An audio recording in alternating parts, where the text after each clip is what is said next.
committee meeting. If we could start the webcast, please. That's a thumbs up from Natalie, so that means that's on, I think. So the webcasting announcement that this virtual meeting is to be webcast. Members are reminded to unmute before speaking. That's a bit later on. I'd like to remind everyone present that this meeting will be broadcast live to the internet or filmed and will be capable of repeated viewing or other use by such third parties. Please be aware that if technical difficulties interrupt this meeting that cannot be overcome, I might have to adjourn the meeting. Item 2 is apologies for absence. Adrian? Yes, Chairman, I've just got apologies from Councillor Mead. Right. There's no other apologies anybody knows about, is there? No. Okay. Item 3 is the declaration of interest. Are there any declarations of interest from anybody? Nope. No. Right. Item 5 is minutes of the licensing committee. Chairman, I think we miss item 4. Any other business? I think Sally has got something. Sally? Yes.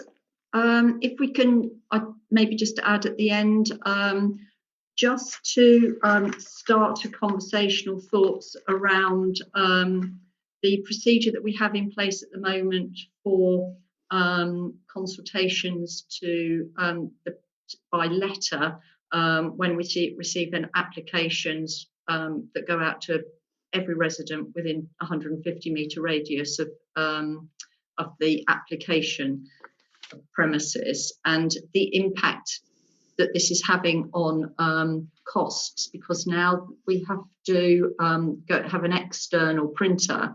It's costing around £15,000 a year.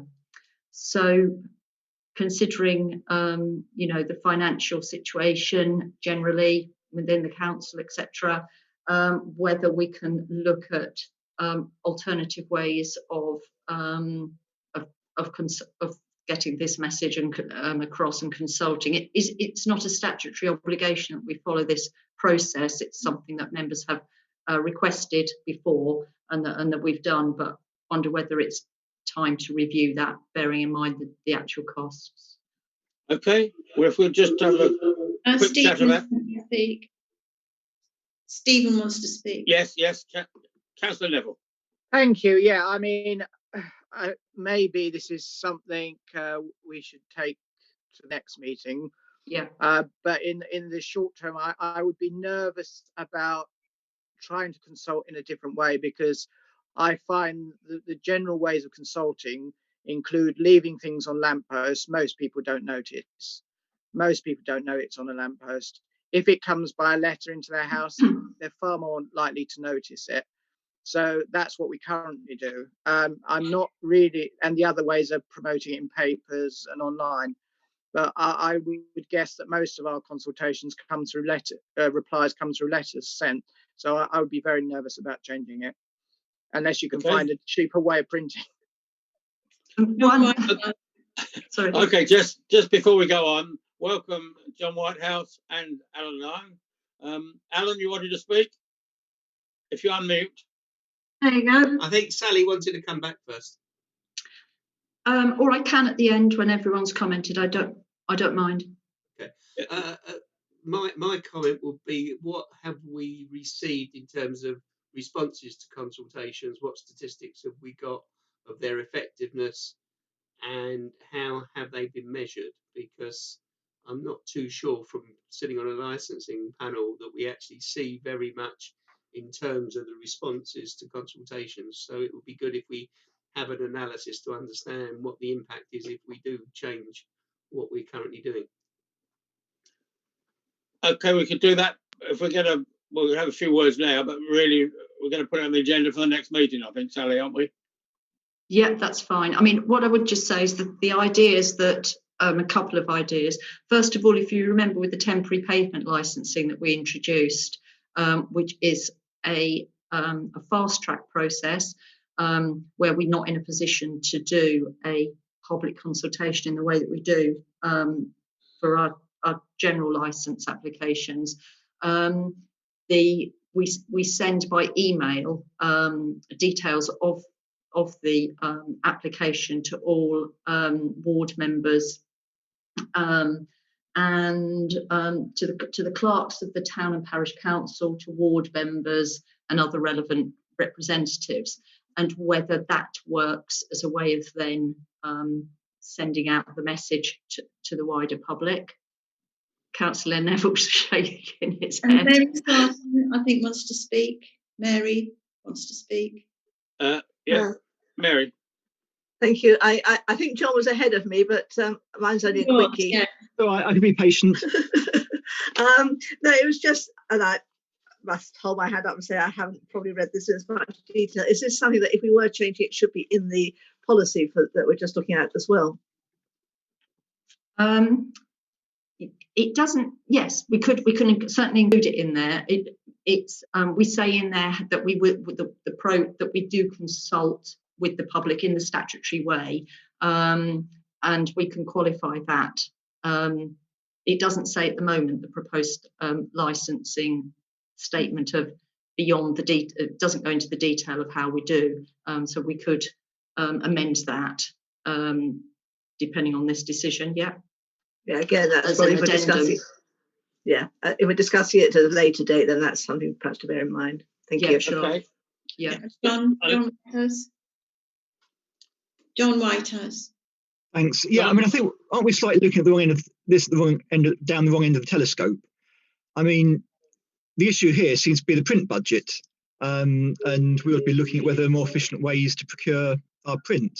I mean, it's not long ago that the council, I think, did an exercise looking to reduce its print budget.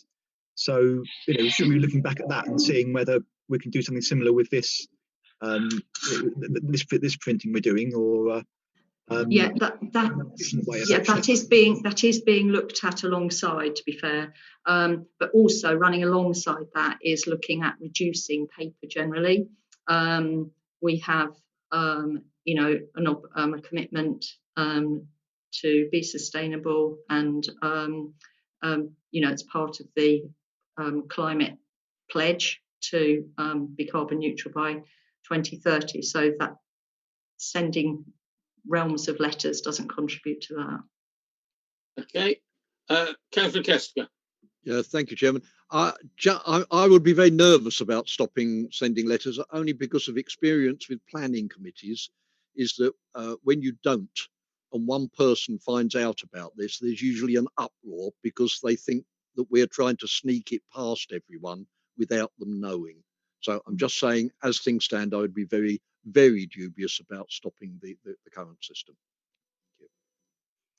Another alternative is that we could look at the introduction of MailChimp. I don't know if members are aware of that and how it works, that in order to protect data protection, we invite residents to sign in to use MailChimp, and that way we send them an email notification every time that we get an application made on, and then refer them onto the website. That's another way of doing it electronically. I can tell it's not going to go down positively, but those are the two ideas I've had so far. Okay, well, I think we can all have a think about it and put it on the agenda for March. Is that okay with everybody? Yeah. And then, of course, we probably will have a view, like Councillor Whitehouse says, about the printing budget, because I think there is something running alongside that as well. Yeah. Okay. Yeah. Okay then. Thank you very much. If that's all on any other business, we'll move on to item 5, the minutes of the Licensing Committee on page 5 to 8. That was a meeting we had in March. Anyone any comments on those minutes, or can I sign them as a true record? All okay? Yeah. Yeah. Right. Okay, thank you. Licensing statistics on page 9 to 10. That'd be Sally. That's Kim actually. I Oh, think Kim, it's I got that wrong. yeah. Yes, I mean it's slightly different format this year. Because of COVID, so we've sort of divided it into periods that sort of relate different relating periods from the years 2019 and 2020. So we put it in a table this year just to make it a bit clearer, the differences of what we've received. There's not a lot more I can really add to that other than during the COVID, obviously we have been affected by our income, and certainly for taxis. We've offered taxi drivers to pay instalments for their licenses because a lot of them are not working or they're not getting any money at all because people are not taking taxis at the moment. So we have introduced some more friendlier ways for people to, be able to pay for their licenses. But it's mainly the taxis that have been affected. We're still receiving applications for renewals of premises, for new applications, strangely enough, during this time, and obviously TENS. And again, at the moment, Sally and I are really having great difficulties with the TENS because they conflict with the COVID regulations very often. So, as I say, people are still making applications during this time. But as I say, that they're just all to be noted, really. I've not really got a lot more to add. Okay, thank you, Kim. Any questions or comments for Kim? John No? Whitehouse. Who was that? Sorry. John Whitehouse. John. I just wondered if you could expand a bit more on what you do with the TENS when you get an application for a TENS which can't actually be exercised because of the COVID regulations. Well, you see, the Licensing Act Act still is in force. It's not in force. So what we're making applicants do is give us a very rigid risk assessment on how they're going to do the social distancing, how they're going to keep people safe and stuff like that. We can't legally just say you can't have it because of COVID, but certainly as the regulations change, that you can only have, as you know, there'll be new measures issued today for how many people can meet up with each other and people from certain households. So we've got a little bit that we put on the notice now saying that whilst the authority doesn't give a formal permission, it's more of being of a notification, and it's then down to the people that are applying for the TEN to operate in a safe manner. Yeah. If they breach the coronavirus regulations, then they're breaking the law, but they're not breaking Licensing Act law. They're breaking, am I right, Sally? They're breaking the regulations issued by Parliament for the COVID regulations. So it's a bit difficult because one would like just to say, no, you can't have them during this time, and that would be really simple, make life a lot easier. But we can't just do that. Can't do that, no. We have to ensure and give all the advice that we can give them to say, somebody's applied for Santa's Grotto from the 3rd of December to the 23rd. Well, who would want to take their children to go and sit on a gentleman's lap during COVID? I mean, I really, it's madness that people seem to think that's just going to be normal. And I don't think some of the people in society are taking it seriously enough. I mean, to want to do a Santa's Grotto, I know I don't want to be bar humbug and spoil Christmas for children, but I just can't see how people can think that can still be okay. So, so in the answer to your question then, we can't legally say no, they can't have it, but we can say they may breach coronavirus regulations if the type of event they're going to do. Yeah. Okay, Councillor Sunga. First of all, Chairman, apologies for coming on late. It's just that I couldn't get through to the passwords, etc. I got from Adrian. Just a quick one, Kim. Thanks for your report. I know that the number of renewals for this or coming up for this year is 251, and that none of them, all the applications haven't been refused. Did any of the applicants actually request some sort of a reduction in the fees that we're charging? Yeah, we have had a couple that have struggled, and there are grants available for some of our premises licenses. We did give them a 3-month sort of concession just to give them time to get money together, because a lot of premises have not been making the normal income that they would bring in. I think we've been more than reasonable to a lot of our licensees. I mean, unfortunately, you know, we are still bound by the regulations, and we have to give advice about what they can and can't do. And I know that as authority, we are trying to keep our high streets vibrant and still for them to still make money. But then on the other side of the coin, we've got to adhere to the regulations. But a few of one of our horse riding stables applied for a grant and successfully got a grant. Some have had their rates reduced, or they've been put on a holiday. There's been different things that have gone on. So generally, our premises have all been not too bad. It's mainly the taxi drivers. I don't know if you heard that bit. Maybe mainly the taxi drivers that have suffered most as a result. Thank you. Okay, thank you. Any other questions? Just one thing, something totally different for Sally. Pavement licenses, Sally. I know you're dealing with that. Have we had many applications? I know we've had a couple of that we've had to deal with for over seating, I think. Yeah, I think we've had 5, have we, Kim? Yeah, 5. Yeah. So not many. The problem is that, or if it's a problem, a number of premises already use pavements for tables and chairs without actually having a license from the Highways Authority previously, and that so they've really been tolerated. We've encouraged them to apply for a license. We haven't enforced anything on them because we're trying to, you know, they're compliant anyway, and we're trying to encourage businesses to survive. And anyway, we're making sure that they're COVID safe as alongside our enforcement regime for COVID compliance. So there are more than 5 premises across the district that do use pavements for tables and chairs, but through the procedure of the new arrangements, only 5 have actually made an application. Okay, thank you. Councillor Sunga.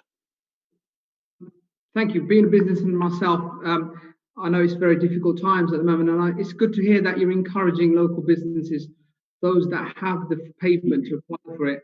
I'm a bit surprised that only 5 people have come forward, because I know for a fact in Chigwell, we've got a number of CAFs here that have got pavements outside, and I can think of, and I'm sure Councillor Lyons on, there's 2 I can think of straight away in Brook Parade. So there's got to be more than 5. So are we doing enough to reach out to those businesses that may be afraid to come out and ask for that support to have a license on the pavement? It's a bit alarming, to be honest with you. Yeah, I mean, in the beginning, in May, June, I mean, we did loads of work. The service directors were out, the EHOs were out, the licensing teams were out. We did lots of communication, and we did lots of street walking the high streets, engaging with the businesses, encouraging them, telling them about what was coming in prior to the pavement licensing. Okay, Kim. Let's carry on. Sorry, and so we did lots of negotiation with them about what would work and what wouldn't work.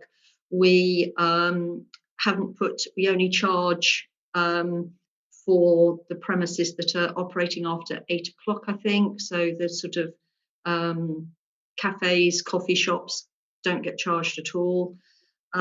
So I think we have. I don't know what else we could have done, to be honest. I think there was a lot of nervousness around with the trade, around you know, how long this was going to go on for, whether it was worth doing, and I don't know whether it might pick up in the spring. But Can by I- the time it was brought in, actually, it was almost like the end of the summer already. So That's right. it was almost like the boat we'd missed it through no fault of the council as such. It was just the legislation wasn't brought in until I can't remember, September, I think. So I think Kim, you wanted to add. Yeah, just to say And then we Alan. did, and even I personally hand delivered notice like how to apply for street pavement licence. I did the whole of Epping High Street, and I went into every cafe and every bar and spoke to them and gave them how to apply for a pavement licence. And each of my officers also did the same in their areas. They hand delivered letters too. So I think we went above and beyond. Exactly why not many people are taking it up. As Sally said, I think now we're going into the colder months, or we're in winter now. We might have just missed the boat. Yeah. And maybe they thought if we're going to be going into a recession because of the COVID, they might not have the finances to do it. Chairman, if I could just come in, if I may, please. Is there anything that as local councillors that we could do? Because we know exactly where all of those CAFs are, those businesses are. Is there anything we could do? Because I can think of two premises in my ward, and I'm sure Councillor Lyon could think of one in Grange Hill as well. Anything we can do, we'd like to help out as well. Thank you. Kim, then Alan. Yeah. All right, Can I just you go come in? first, Alan. Sorry, I mean it's important. I visited virtually the whole of Chigwell with Julie Chandler, and I can confirm what the officers have said. Every shop was visited across Chigwell, and there was very little response other than thank you for letting us know. And there were notices handed out, and there were floor stickers handed out. So I agree that the officers have done an exceptional job. If the councillors want to do it any more, then that's fine, but that was already done. And I know that various shops were actually pitching up on the pavement, whether they applied for a licence or not. Yeah. So I would congratulate all the officers for the work they did on this. Sally, you want to just? I was just going to say, if members do want to proactively, go out, support the community, help, we can easily give you some information to help you with that. Part of the pavement licence conditions allows for, heaters. We'd encourage, you can do it in a number of ways, blankets and cushions and things like that, but also, there is the canopies and patio heating, etc. You've got to still be careful with maintaining the COVID rules. So, for example, at the moment, you've got to be careful now to, comply with, for example, if you want to put a marquee up, the rules around having open sides, more than 50% has got to be open. So it might not be as straightforward as all that, but there still is the opportunity, and we will happily receive any application. We will happily, discuss with the business, try and make it work for them, because we don't want to be obstructive. We want to be constructive in helping them. Okay, thank you very much. If there's nothing else, I think we ought to move on. Okay, so we're going on to item 7. The vehicle CCTV in taxis. At our last meeting, we were at the end of the meeting, the resolve to have a further report, and that's brought to our meeting today. An update report is on page 11 to 14, and you see the questionnaire there as well on page 13. Sally, I think that's you, isn't it? Yes, that's right. Yeah, just to summarise exactly what you've said. So we had a meeting in March. At that time, I reported that the Department for Transport in 2018 had recommended compulsory CCTV in taxis, but the Information Commissioner had sort of recognised the importance of having a balance between privacy and proportionality, and that in their view, compulsory CCTV would require strong justification. So on that basis, we'd already started a consultation at the time with our taxi drivers to get their views of how their own personal safety is affected and the value that they would put to having CCTV. And then we also did some, following our meeting, some further intelligence gathering.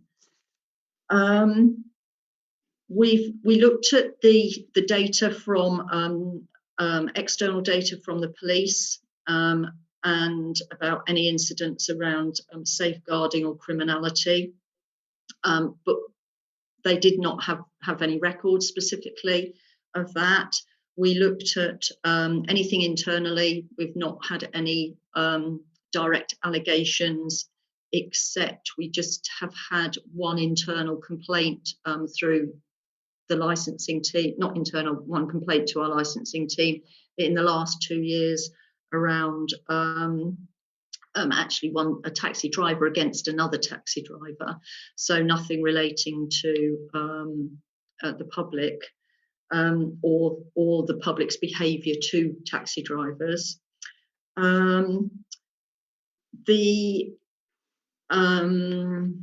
What else have we had? We did a sense check with other local authorities, and of the 4 that responded, or 5 that responded, 4 of them had considered it and rejected the idea on the basis of the crime data doesn't stack up or justify the actual responsibility as on the council as data controller, the concerns around audio recording, and also the expectation of the taxi drivers having to pay for the provision and maintenance of the equipment. And on balance, they've rejected the idea. Also, in addition to that, I know Colchester have considered it, and they also are now thinking again around the proportionality of it. We've got for Epping Council, we are members of the CCTV user group, and our specialist manager is a member of the National Association of Camera Managers. He was going to put this item to the conference in May, but unfortunately, because of COVID, that was cancelled. He's considered it. I mean, he is an expert in this area, and he has considered it and would say, has reported back that is in my report, that if we were to introduce either compulsory or voluntary CCTV, that we'll be responsible for managing compliance. We'd need to update our code of practice to include taxis and carry out a full data protection impact assessment, and update our the Information Commissioner's Office registration. It can be done, but it's not something that can be done overnight, and it will need a lot of thought and resource to be put into it if it is considered to be proportionate. The crime data from our internal database, as I said, we just had the one case of a licensed taxi driver complaining about another driver about racist abuse. But when we did our consultation to the taxi trade, we consulted with 415 drivers on our records. We only got 27 responses, which is very low, 6.5%. So we need to sort of take the information that we get with bearing that in mind. Of those, 12 out of, sorry, I think it was 29, 12 out of 29 say that they had been threatened with verbal abuse over the last 2 years, 6 physically threatened, 7 had been subjected to racial abuse. Of the total, 8 would be in support of CCTV and 19 against. So that's the information gathering that we've done. And really, we're just presenting that information to you to for a judgment of whether you want us to pursue it any further. I mean, I think, you know, we need to sort of think about this in the climate of COVID as well. The strain on the trade financially, if we're looking at putting an extra burden on them to consider CCTV. That's one thing. And the other thing is whether separate, but something that is on the radar for taxi drivers down the road possibly is the potential for looking at electrification of taxis to promote the climate change agenda. So I'm not saying that's more important than the safeguarding of the public at all, but just to be aware that you know, there are those financial consequences possibly. Stephen Neville, then Mary Jordan. Okay, thank you very much for that update, Sally. Stephen Neville. Yes, thank you, Sally, for that report. Very, very interesting. We've moved on somewhat since we last considered this. It's interesting that of the 4 authorities you contacted, came back to you initially, all 4 rejected the idea, and now Colchester's reconsidering the idea. That's interesting. In terms of the replies from the taxi trade, as you pointed out, they're extremely low, and I do not think we can say that they're representative of the taxi trade in general. We don't know if they're representative of the taxi trade in general. One thing about if a taxi driver perhaps abuses his position with a member of the public, because this is all the replies we had in this consultation the other way round. We have no reports of that. We have no evidence of that at the moment. Some people would just not report it, to be fair, I think, because they may feel intimidated. But we don't have the evidence to go on to justify, I don't think, because there's going to be a lot of financial cost to us. You have brought up a separate issue of electrification of cars. A lot of the taxis at the moment are hybrid. Driving a hybrid, you notice lots of other hybrid cars. So, and I notice taxi drivers tend to be, the local taxis, a lot of them are driving hybrids. Yeah, that's a separate issue, and I don't think that should impact on this. But I do think we should consider maybe, my personal view, it's not worth it at the moment, but revisit it in 12 months' time. The landscape may have changed. Yeah, thank you. Other members? Mary Sarton. Mary. Me. Thank you, Chairman. Yeah, I mean, following on really with what Stephen's just been saying, I'm amazed at the small number of responses, and I'm then left with the question: are those the only taxi drivers who've experienced abuse in one form or another, and that's the reason they've responded? It's an answer we'll never know the question we'll never know the answer to, but it does seem a very, very small number. And again, I don't think this is the time to be moving forward with something like this in the financial situation that we're in. Can I just ask a question? Is there anything to stop an individual taxi driver or firm putting in their own cameras with notices being put on the taxis to say that this is covered by CCTV? Yeah, some taxis do, and as long as I understand as long as they do put a notice in the cab saying that they've got CCTV in it, then that's legitimate. I understand, but we do have some taxis that do already have cameras in their vehicles. Okay. Can I just follow up on that? Sorry, can I just follow up on that? Richard. You're saying that some do have notice. You seem to be implying that some might have the cameras in without the notification. I would have thought within law they would have had to. Yeah. Is that something that we should be reminding taxi drivers themselves of? I When- know it's not probably our job to do it, but equally Yeah. just to make sure they are properly covered, that if they are putting cameras in, that they should be putting a notice on their vehicle.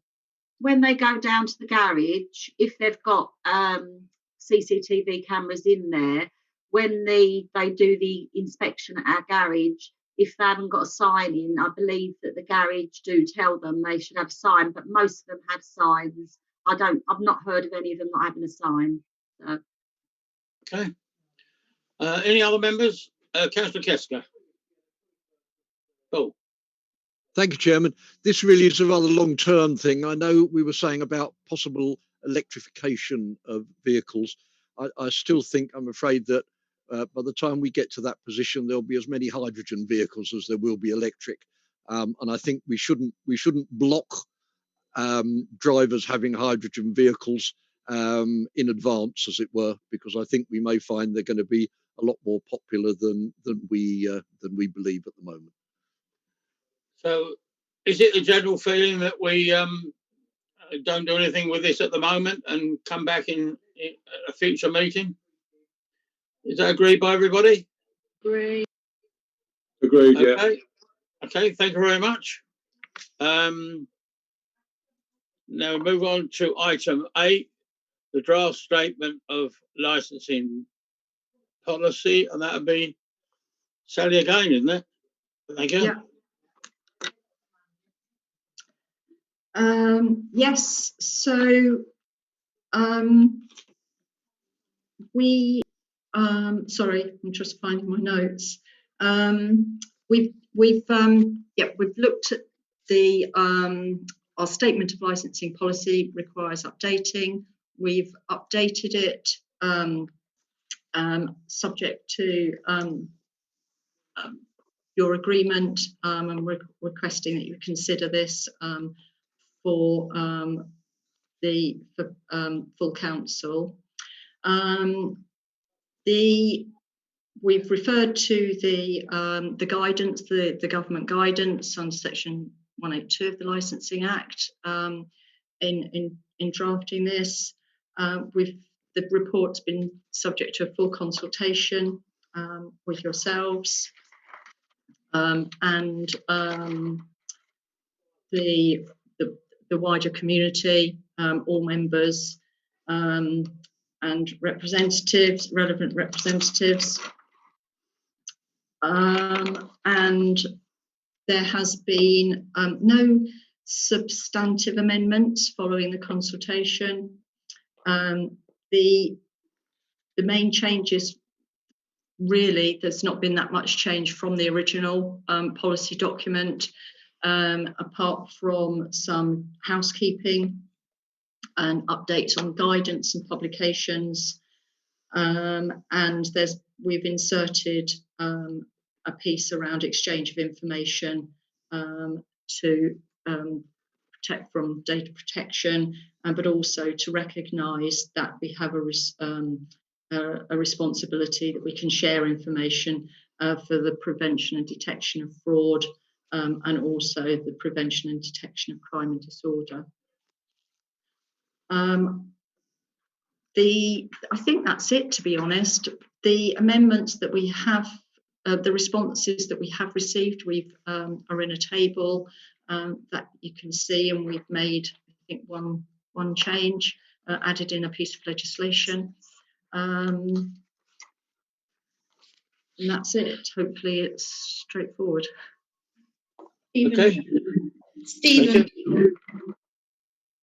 Stephen. Yeah. Oh yes, hello. Sorry, hello. I Yeah. got on the wrong page. Okay. Yeah, it's very, very minor. I presume we've consulted all faith groups. Yes. Yeah. Well, it's just a slight thing here. We mentioned some of the denominations of the Christian Church, but not all of them. We single out one synagogue, but there are many other synagogues in the area. Isn't it? I don't know. Isn't it better just to say faith groups, unless you're going to list all of them?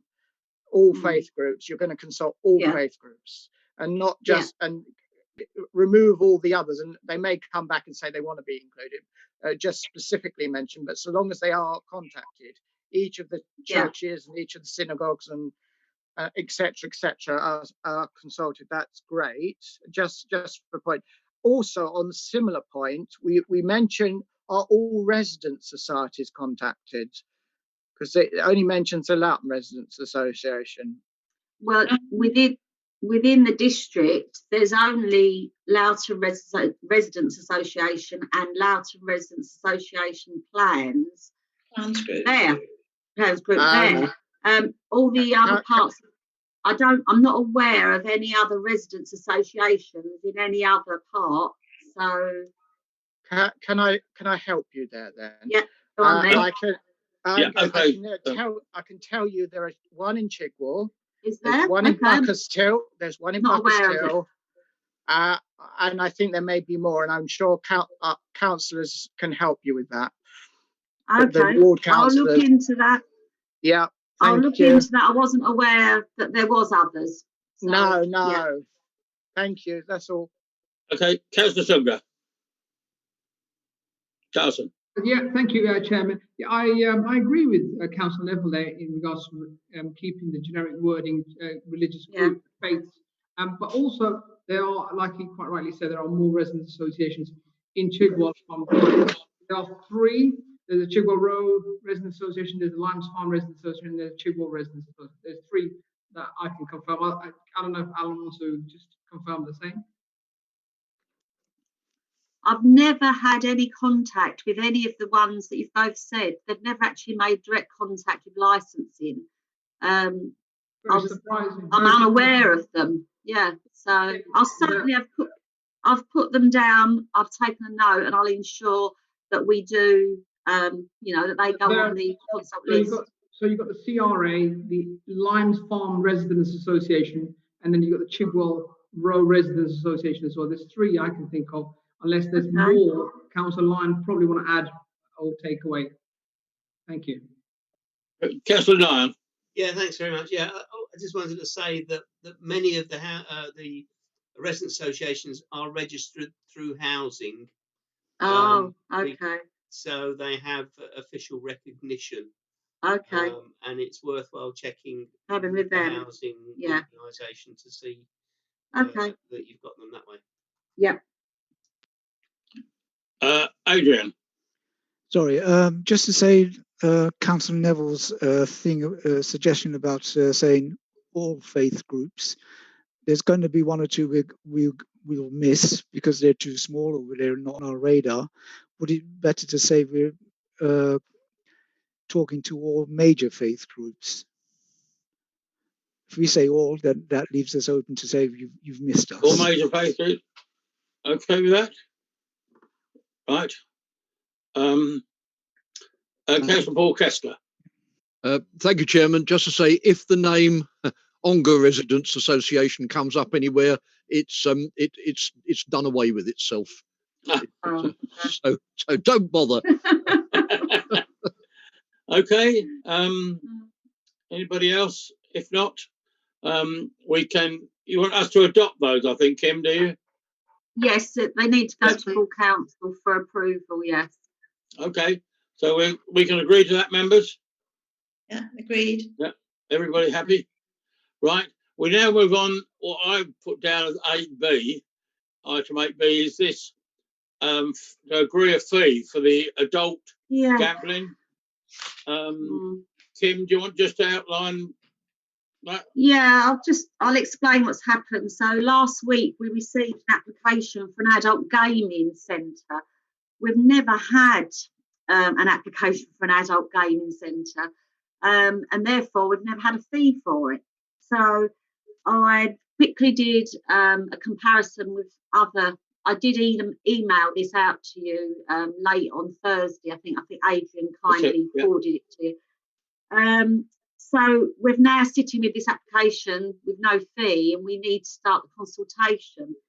I had a look at the 3 that I chose, neighbouring authorities, just to get an idea of what they are charging. And as you see from the short report that I made, they sort of go from sort of 1,000 upwards. I did some calculations, and the way that we do that, we look at officer time to carry out the inspection, officer time to enter it onto our database, to do a consultation, to prepare the license, to do full consultation, and we divide it out into officer hour pay and how many hours it takes. So my calculations on Thursday came to 679. I've done a recalculation this morning because I missed a bit off. So I've now recalculated it to 799. I looked at the gambling fees regulations this morning as well, and it clearly shows on there that although you can change the gambling fees, there's a maximum threshold. And it appears that a couple of those authorities have gone above the required threshold and they shouldn't be charging the fee they're charging. So I think my calculation of 799, because you can't charge more than £1,000 for an adult gaming centre. So my fee that's come out at, you might as well say 800, I think is quite fair. And although we haven't dealt with this sort of application, obviously we're going to have to retrain and look at the legislation, look at the guidance for us to be able to carry out this inspection, because gaming centres, the machine payouts in these properties are high payout and high stakes, and a little bit more care needs to be given to these sort of applications. That's, of course, if it doesn't get objected to, because I believe the premises is in the Broadway, Debden. I don't know that that's an appropriate site for such application. We will start the application consultation tomorrow, subject to us trying to agree a fee, well, members trying to agree a fee. Obviously, going forward, if after we carry out this new work that we're going to be doing, if we discover that it's costing us more, even if it's my understanding, reading the gambling regs today, that you shouldn't be charging more than £1,000 a year anyway.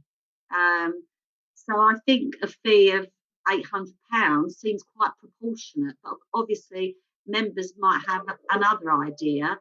And then I thought, going forward, should it not be, if it's too much or it's not enough, then when we reset the fees on our yearly fee setting process, it can be looked at again then.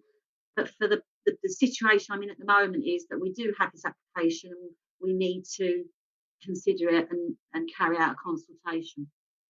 Okay,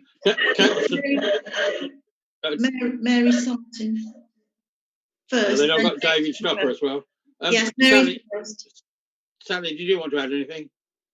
All I was going to add, sorry, just to add to Kim's comments, was that legally we're not allowed to make a profit. So we have to assess the actual cost that it cut to the council in administering the licensing function, which we can we justify it in the way exactly that Kim's outlined. So if we're challenged, we're confident that we're being appropriate. Okay, David Stocker and then Councillor Mary Stocker. David, you're on mute. That's it. Yeah, you're there. Can you hear me? Yes. Yeah, I'm sorry. Yeah, my mute button didn't respond.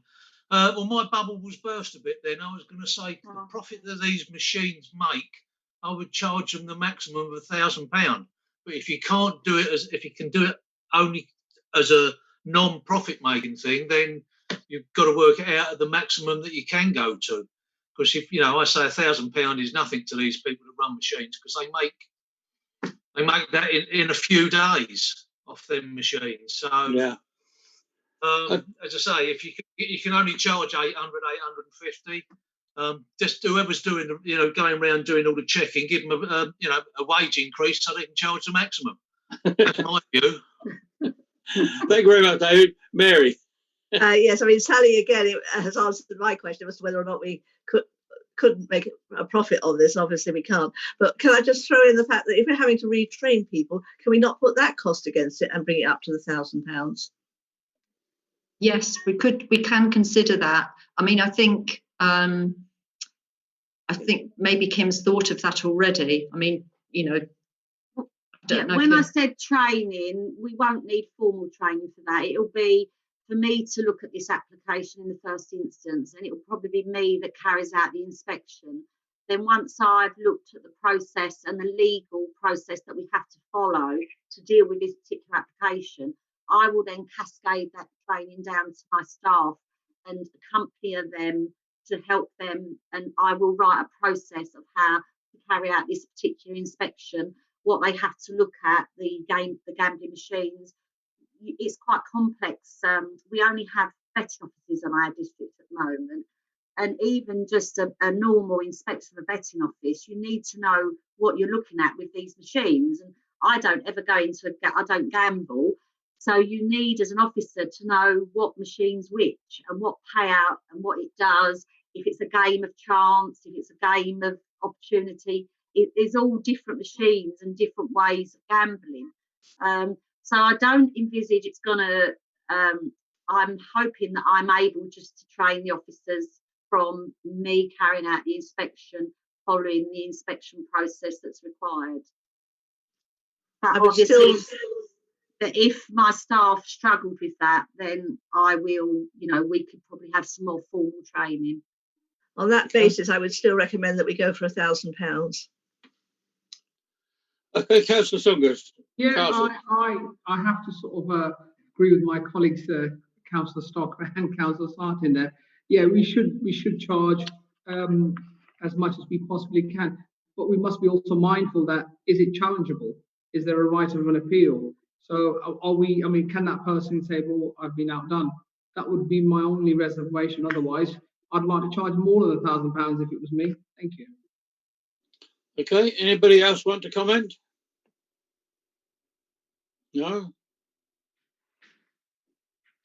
Well, we've either got 800 or £1,000. Sally? Can I suggest that Kim and I will look at the whole process, we'll go through it, and bearing in mind that we have, you know, a legal responsibility not to to adhere to the rules and not to make an absolute profit, but we will make sure that we do cover all officer time, and make sure that we haven't sort of ignored anything, and come up with a fee that is at least £800. I think we can. Okay, can we agree to that, members? Agreed. Agreed. And if we can justify 1,000, we will, but okay, it has to be within the law. Yeah. Okay. Thanks very much for that. Can that be agreed? Can that be agreed also that if we do calculate it, it comes up to 1,000? That's also would be agreeable, because I've got to tell the applicant tomorrow what their fee's going to be. Yeah. So I just need to make sure. Paul Kesker. Right, thank you, Chairman. I'm just fascinated to know, how is it that 3 other local authorities around us are charging way over what you're suggesting is the law? I know. I think that by law, when we're working at fees, Sally and I last year, I mean, you have to look at all the officer hours, time to process it, the consultation time. So I don't know how other authorities have come to that fee. I honestly don't. It's a mystery. They sit in very expensive offices. Sally. And what happened historically was that you might remember there was a case in Westminster around sex establishments, and they were charging thousands and thousands of pounds for those licenses. They were then challenged in the court because it was a way of preventing sex establishments in that area of London, and that was found to be illegal. And Westminster got fined massively, and had to put their house in order. And that message went strongly across to all local authorities, and so that's now the rules that we absolutely have to adhere to. Now, if people aren't, they're open to challenge, but we're aware of that, and we will. We know that we have to stick within the rules, but we equally know that we are allowed to charge charge a true reflection of the cost to the officer time and other resources to the council. So we will go back and make sure that we cover everything. So tomorrow, Kim, you'll have to say the fee will be between 800 and 1,000, will you, to the applicant? Yeah, I think after this meeting, Sally I'll show Sally my costings and how I worked it out. And if Sally feels that it's not high enough, the 800, then it might end up going more towards the 1,000, depending on what Sally thinks about how I've worked it out. But I think I've done it quite fairly. So, as I say, it's not, I mean, if we start off at a fees every year we do look at our fees to make sure that we're charging the right amount. So, it can be looked at again at another meeting if necessary. Yeah. Okay, thank you very much. So if members can agree to that, we'll move on. Review of licensing subcommittee procedures. Have any members got anything to say on the procedures of our meetings and anything that should be changed or updated? Everybody happy by the look of it? Adrian?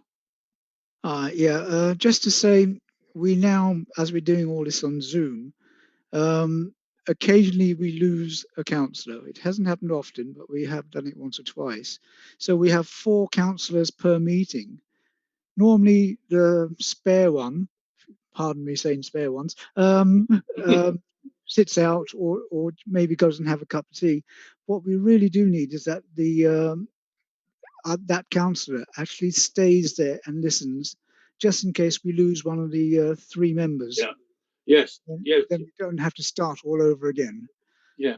Okay. So I think we agree to that. The 4th member is there for the whole meeting, and only really go in the waiting room when you're discussing it in private. That's right. Yeah. Yeah. Okay. Yeah, but there's lots of 5 meetings tomorrow. Could I ask if it starts next week, not this week? We'll see what happens tomorrow. We have 4 councillors per meeting, but yeah. You also have a barrister. You also have a barrister to assist you tomorrow, I understand. Yes, I thought. Yeah, Graham Oakley informed us that he was going to appoint cornerstone barristers. So yes, so you've got some, you've got a barrister tomorrow as well to deal with the applications. Okay. I can't hear you, Councillor Pond. Councillor Whitehouse. John Whitehouse. And the only comment I'd make would be really helpful if we consistently follow the procedure that's laid out in the agenda, because occasionally that doesn't happen, and then it can get quite confusing. So if we could encourage chairs to sort of follow the written procedure, I think it would just make things a lot more straightforward for everyone involved. Yes, I've been rereading them, and that they're quite technical in formal language. I thought perhaps we could have a look next time and see if we still do what it says and if we still want to do what it says. I know I've missed things out sometimes. Well, I always thought the procedure was fairly straightforward. It's always on every meeting. Anybody else want to comment on that? Mary. Mary? Sorry, Chair, it's probably not directly, it's just about tomorrow's meeting again. I'm conscious on that basis that the morning session, one of the items Caroline can't actually sit on, which will leave us with 3 with nobody there as a backup. Yeah, I did. Yeah, I did say that when I said I couldn't do it. Adrian? I don't think anyone else. I have for you for the next. Which item is it the first or second or third item in the morning? It's the Loughton one, so it's the third one in the morning. All right. I Do you want to think of volunteer anything, then, Adrian? but yes, if we can have a volunteer to come in the morning, perhaps. I'm available if you want me. Yeah, from I Unless don't anybody know, else wants to do it. from 11 o'clock onwards or something. Okay. Yeah. It just gives us that security in case something fails. Okay, So I'll come in at 11 tomorrow. We'll send you the codes for that. Okay. Okay, if you could send it, email it to me, yeah. Yeah. Paul Kesker. Yeah, thank you, Chairman. Just to say, I can't say that I've ever had any problems with the way the procedure's been laid out. I've always found it very clear and very useful, and I follow it to the letter. Yeah. And I've never had anyone, any applicant or their barrister or anything else, complain. So I'm yes, let's look at it and make sure that it is clear. But I've not actually, when acting as chairman, had a problem. Okay.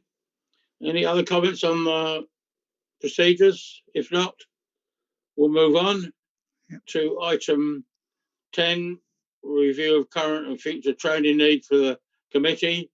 I think it'll be later on. I think Kim will probably have that in after the May elections, if we have any elections, or what happens, I think. Yes. Yeah. So For the new year. go forward with that. Can we agree to that? Yeah. Yes. Yep. Okay, yeah, I've got the thumbs up.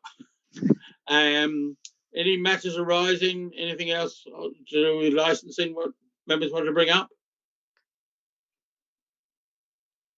No? No. Well, I think just to say that the date of our next meeting is the 17th of March. Thank you all for your attendance, and been a very interesting meeting.